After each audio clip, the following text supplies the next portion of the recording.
Welcome back into the Calling It How I See It Sports Pod. Blake, Terrence, Eileen, Marty, Quentin, James, Kyle Sullivan, all here with you. My lovely girlfriend Serena running the scenes behind the show as the producer. Running the show behind the scenes. That was terrible. All right. Well, let's talk more eloquently than I just did about the torpedo bats, folks. First of all, I think the funniest part of this is that they're not new. Like all the headlines are, of course, popping up like it's a brand new thing. They have been in games before this year. The Yankees just, of course, popularized it with their massive offensive explosion against the Brewers on opening weekend. But certainly a modern thing. And essentially a torpedo bat, for those out there wondering what the hell I'm talking about, if I'm still stroking out over here, I promise I'm not. Essentially it refers to the shape of the bat. So it's shaped a little bit more like a torpedo because they essentially move the sweet spot or the thickest part of the bat, or what's also called the barrel, up. So they move it toward the handle. So they try to balance more of the weight closer to the player's hands, which then supposedly means the ball is going to hit the sweet spot more and you're going to see more power behind a swing that hasn't actually changed. So, first of all, have you all actually noticed how visually, how noticeable is the difference in the bat? They've gotten a lot of camera time, that's for sure. It varies by player, I know too. Like it's obviously they Right. coach players The to weight hit the sweet distribution spot. is a personal choice, yeah. Yeah, and what they'll do is they're reviewing each individual player's film and saying this is where you're most likely making contact with the ball on the bat. Let's move the sweet spot to this spot. So it's not something I don't think the average fan would notice like at a game or watching it, but I think just another kind of cool example, of, as Billy Bean's been saying for the better part of 20 years, some of the smartest people in the world are working in baseball, always trying to find new ways to innovate, do cool things. So in a sport that's full of like traditionalist fans, it's probably got the nerdiest people always trying to change and alter the rules or work within the rules, I guess, or bend them to try to find advantages. It's funny you see these tweaks, and then in the NFL, we were just talking about rule changes there. They are still telling us they can't find a way to microchip the ball. So Oh, yeah, we didn't even get into, we'll table that for the next discussion. We didn't even get yeah. into the Hawkeye first down stuff. There's probably some more to come on that, so we'll revisit that, but good catch there. Um, yeah, it is funny though in baseball how you can have, is the solution spend $300 million on a player, or is it to move the wood of the bat? Only baseball would you debate those two pathways to take. Q, what about you? You might be the biggest baseball nerd here. Are you noticing? Can you notice a major difference visually in the bats or anything?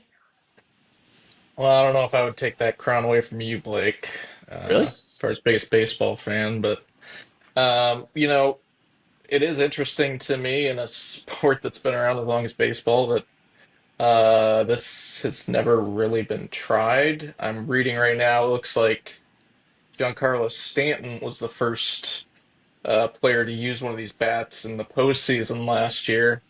But before that, it's always been kind of a uniform, skinny to fat until you get to the end of the bat.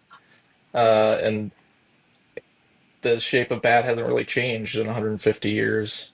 I think it makes sense to modify it. You hear more and more about barrel rate and how important that is to uh, turning contact into hits and hits into home runs. Hmm. So I think, like you said, the science aspect of it is being integrated into the game. You're seeing it being more custom for each player and where they uh, make contact most often. So, when I first saw it, you heard, should they outlaw these? Should they ban these? That's a very baseball purist reaction, I think. I think as these become more common, it might actually help drive some offense, which is never a bad thing in the sport. And it's just another. cool wrinkle to add in terms of how teams can get an edge. So I think it's a positive, and torpedo bat sounds cool as hell. So I I like just it. I just love the idea of somebody who studies and teaches physics just doing this as a pet project for multi-billion-dollar organizations. It's That's not that always far off of what happened. Did you read the yeah. backstory behind it? Yeah. I had like an MIT physicist or Yeah. something.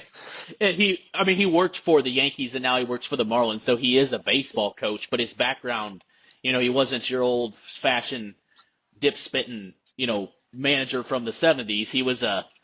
He had played some baseball, but I also had a science background. And yeah, worked for the Yankees and quite literally, he was seen as kind of the guy that you always went to for the random stuff that you could barely pick up on as a traditional coach, watching you in person, but he knew how to dissect the video from every single angle. And he said apparently what happened was is the players started coming to him and saying, certain players were saying like, I'm doing everything the coaches are telling me. It feels right, but the ball's not getting the oomph behind it I would expect, what's going on here. And it just is something he tried, and lo and behold. Now, I do think the funniest part of all this is that Aaron Judge is not using him.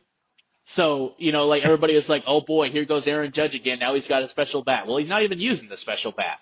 Now, I the think there was a funniest, bit of an overreaction the first season of the year where the Yankees went off for like 12 home runs in the first yeah, it's what series. they Well, do. first of Yeah. all, they're playing in the Bronx, the best hitters park in baseball, most home runs, and they have some of the most powerful hitters in baseball. So I think people drew too many conclusions saying, oh, these bats are just making them go wild. They're giving them a The huge new advantage. I don't think steroids. that's Yeah. necessarily the case. I don't think it's going to take a full season with these to kind of see if there is really a difference. I'd be interested to see the splits for guys who are using the bat and not using the bat, just to see what the difference is there. Maybe at the Yeah. halfway point or something. But I'd Yeah, also want what's to time will analyze baseball? tell. the Oh boy, we got three people talking all at once. We love this.